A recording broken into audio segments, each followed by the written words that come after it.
विक्रम बेताल की कहानी। पापी कौन है बेताल 25वीं पहली कहानी। कड़ी मेहनत के बाद राजा विक्रमादित्य ने एक बार फिर बेताल को पकड़ लिया। वह उसे अपने कंधे पर लादकर शमशान की ओर ले चले। रास्ते में बेताल ने राजा को एक नई कहानी शुरू की और बेताल बोला, एक बार की बात है, काशी में एक राजा था जिसका नाम प्रताप मुकुट था। उसकी एक संतान थी जिसका नाम वज्र मुकुट थी। एक दिन वज्र मुकुट दीवान के बेटे के साथ शिकार करने जंगल गया। काफी घूमने के बाद उन दोनों को एक तालाब दिखा जिसमें कमल खिले थे और हंस उड़ रहे थे। दोनों दोस्तों ने वहां रुककर तालाब के पानी से हाथ मुंह धोया और पास ही बने महादेव के मंदिर में दर्शन करने चले गए। दोनों ने अपने घोड़े मंदिर के बाहर ही बांध दिए। फिर जब दोनों दोस्त दर्शन करके मंदिर से बाहर निकले तो उन्होंने देख कि तालाब में एक राजकुमारी अपनी सहेलियों के साथ स्नान करने आई है। राजकुमारी को देखकर राजकुमार काफी खुश हुआ। राजकुमार और राजकुमारी दोनों एक दूसरे को देखकर मोहित हो गए, जबकि दीवान का बेटा वहीं एक पेड़ के नीचे आराम करने लगा। राजकुमार को देखते ही राजकुमारी ने बालों में से एक कमल का फूल निकाला, कान से लगाया, दांतों से कुतरा, पैरों के नीचे दबाया और फिर अपने छाती से लगाकर अपनी सहेलियों के साथ चली गई।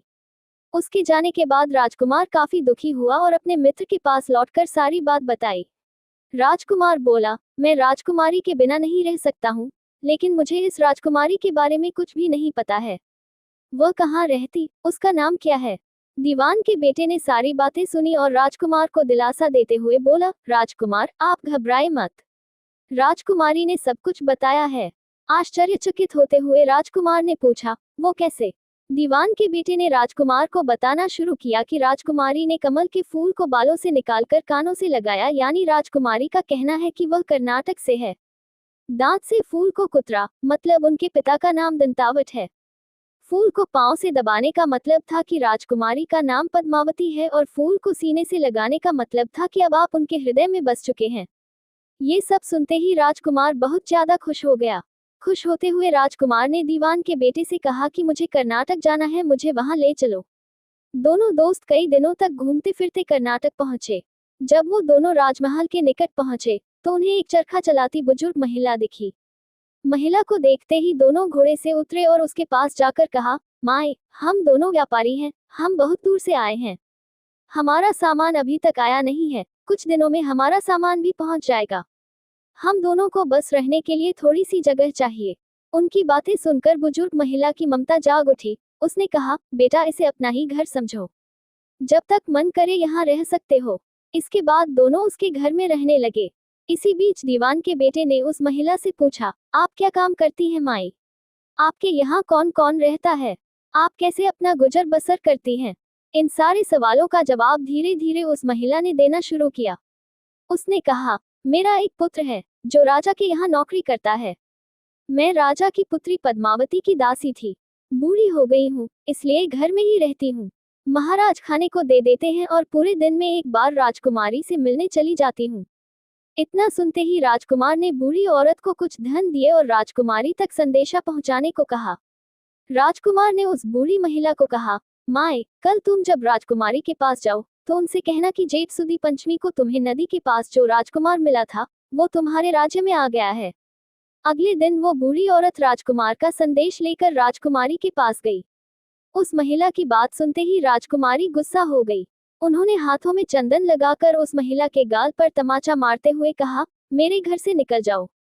बूढ़ी औरत ने घर लौटकर राजकुमार को सारी बातें बताई। महिला की बातें सुनकर राजकुमार चौंक गया। फिर राजकुमार के मित्र ने राजकुमार को धैर्य बंधाते हुए कहा, राजकुमार आप चिंतित न हो, राजकुमारी की बातों को समझने की कोशिश करें। ध्यान दें कि राजकुमारी ने उंगलियों को सफेद चंदन में डुबोकर गाल पर मारा है। इसका मतलब अभी कुछ दिन चांदनी के हैं। उनके खत्म होने के बाद अंधेरी रात में मिलूंगी। कुछ दिनों बाद बूढ़ी महिला फिर राजकुमारी के पास संदेशा लेकर पहुंची। इस बार राजकुमारी ने केसरी रंग में 3 उंगलियां डुबोकर बूढ़ी महिला के मुंह पर मारते हुए कहा, भागो यहाँ से। फिर उस महिला ने आकर राजकुमार को सारी बातें बताई। राजकुमार यह सुनकर बहुत दुखी हुआ। इस पर दीवान के बेटे ने राजकुमार से कहा, इसमें दुखी होने की कोई बात नहीं है राजकुमार। राजकुमारी ने कहा है कि अभी उसकी तबीयत ठीक नहीं है, तो इसलिए 3 दिन और रुक जाओ। 3 दिन बाद वो बूढ़ी महिला फिर राजकुमारी के पास जा पहुंची। इस बार फिर से राजकुमारी ने उस महिला को फटकारा और पश्चिम की खिड़की से बाहर जाने के लिए कहा। वो महिला फिर से राजकुमार के पास गई और सारी कहानी सुनाई।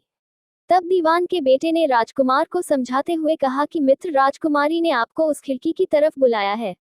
राजकुमार यह सुनते ही खुशी से उछल पड़ा। उसने बूढ़ी महिला के कपड़े पहनकर नारी का भेष धारण किया, इत्र लगाया और हथियार बांधकर राजकुमारी से मिलने चल पड़ा। राजकुमार महल पहुंचा और खिड़की के रास्ते राजकुमारी के कमरे में पहुंच गया। राजकुमारी वहां पर तैयार थी और राजकुमार का इंतजार कर रही थी। राजकुमार जैसे ही कमरे में गया, उसकी आंखें खुली की खुली रह गईं। राजकुमारी के कमरे में कई महंगी चीजें रखी थीं। रात भर राजकुमार और राजकुमारी साथ ही रहे। फिर जैसे ही दिन निकलने को आया, राजकुमारी ने उस राजकुमार को सबसे छिपा दिया। जब रात होने लगती तो राजकुमार बाहर आ जाता। इस तरह करते करते कई दिन बीत गए। फिर अचानक राजकुमार को अपने दोस्त की याद आई। राजकुमार को अपने दोस्त की चिंता हुई कि पता नहीं उसका दोस्त कहाँ होगा, कैसा होगा और उसका क्या हाल हुआ होगा। राजकुमार को दुखी देखकर राजकुमारी ने राजकुमार के दुख का कारण पूछा। उसके बाद राजकुमार ने राजकुमारी को अपने मित्र के बारे में बताया।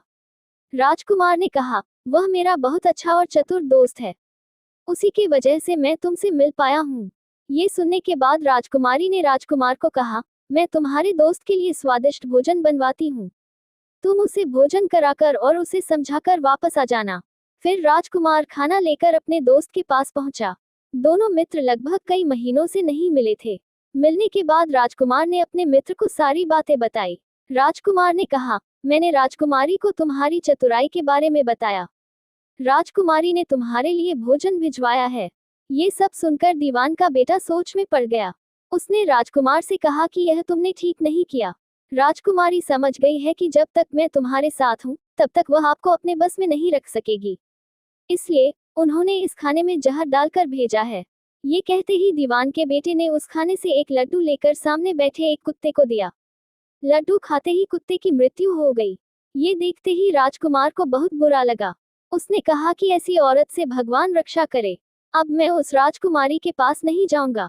दीवान के बेटे ने राजकुमार से कहा, नहीं, अब कुछ ऐसी तरकीब निकालनी चाहिए जिससे कि हम उसे साथ में अपने घर ले जा सकें। आज रात तुम वहां जाओ और जब राजकुमारी सो रही हो, तब उसकी बाईं जांघ पर त्रिशूल का निशान बना देना। फिर उसके गहने लेकर आ जाना। राजकुमार ने अपने मित्र की बात सुनी और उसके कहे अनुसार ही किया। फिर दीवान के बेटे ने योगी का भेष धारण कर लिया। उसने राजकुमार से कहा कि तुम इन गहनों को बाजार में बेच दो। अगर कोई पकड़े तो कहना मेरे गुरु के पास चलो और उसे मेरे पास ले आना। राजकुमार वो गहने महल के पास एक सुनार के पास ले गया। सुनार ने गहनों को देखते ही पहचान लिया और राजकुमार को कोतवाल के पास ले गया। कोतवाल ने राजकुमार से सवाल पूछे तो राजकुमार ने कहा, ये गहने मुझे मेरे गुरुजी ने दिए हैं। ये सुनने के बाद कोतवाल ने गुरु यानी दीवान के बेटे को भी पकड़ लिया और राजा के दरबार में ले गया। राजा ने पूछा, योगी महाराज, आपको ये कीमती गहने कहाँ से मिले? योगी का भेष धारण किए हुए दीवान के बेटे ने कहा, महाराज, मैं शमशान में काली चौदस को डाकिनी मंत्र प्राप्त कर रहा था कि मेरे सामने डाकिनी आई। मैंने उसके जेवर उतार लिए और उसकी बाईं जांघ पर त्रिशूल का छाप बना दिया। ये सुनते ही राजा महल में गया और उसने रानी को कहा कि पद्मावती की बाईं जांघ देखे कि कहीं राजकुमारी की जांघ पर त्रिशूल का छाप तो नहीं है। राजा की बात सुनते ही रानी ने देखा और सच में राजकुमारी की बाईं जांघ पर त्रिशूल का निशान था। ये जानकर राजा बहुत दुखी हुआ। फिर राजा योगी के पास गए और कहा कि योगी बताओ, धर्मशास्त्र में बुरी औरतों के लिए क्या सजा है? योगी ने उत्तर दिया, ब्राह्मण, राजा, गौ, औरत, पुरुष और अपने राज्य में रहने वाले किसी से भी कोई बुरा काम हो जाए तो उसे राज्य से बाहर निकाल देना जाना चाहिए। ये सुनते ही राजा ने पद्मावती को जंगल भेज दिया। वहां राजकुमार और दीवान का बेटा मौके के इंतजार में बैठे थे। राजकुमारी को अकेला पाकर दोनों उसे अपने नगर ले आए और खुशी खुशी रहने लगे। कहानी खत्म हुई और हर बार की तरह एक बार फिर बेताल ने विक्रम से पूछा, तो राजन बताओ, इस कहानी में पापी कौन है? जल्दी बताओ राजन, वरना तुम्हारे सिर के टुकड़े टुकड़े कर दूंगा। विक्रम ने उत्तर देते हुए कहा, पापी राजा था, क्योंकि दीवान के पुत्र ने अपने मालिक का काम किया। कोतवाल ने राजा का कहना सुना और राजकुमार ने अपनी इच्छा पूरी की, लेकिन इस कहानी में राजा पापी था। उसने बिना सोचे विचारे राजकुमारी को राज्य से बाहर निकाला दिया। विक्रम के इतना कहते ही बेताल फिर उड़कर पेड़ पर जा लटका। कहानी से सीख। हमेशा बुद्धि का इस्तेमाल करके ही फैसला लेना चाहिए, वरना कोई भी भ्रमित करके कुछ भी करवा सकता है। को हमारी ये वीडियो पसंद आए तो लाइक और शेयर जरूर करें और हमारे चैनल को सब्सक्राइब करना ना भूलें। वो आप क्या जानना चाहते हैं ये कमेंट में जरूर बताएं। वीडियो बनाने में बहुत समय लगता है, अपनी प्रतिक्रिया जरूर दें। धन्यवाद।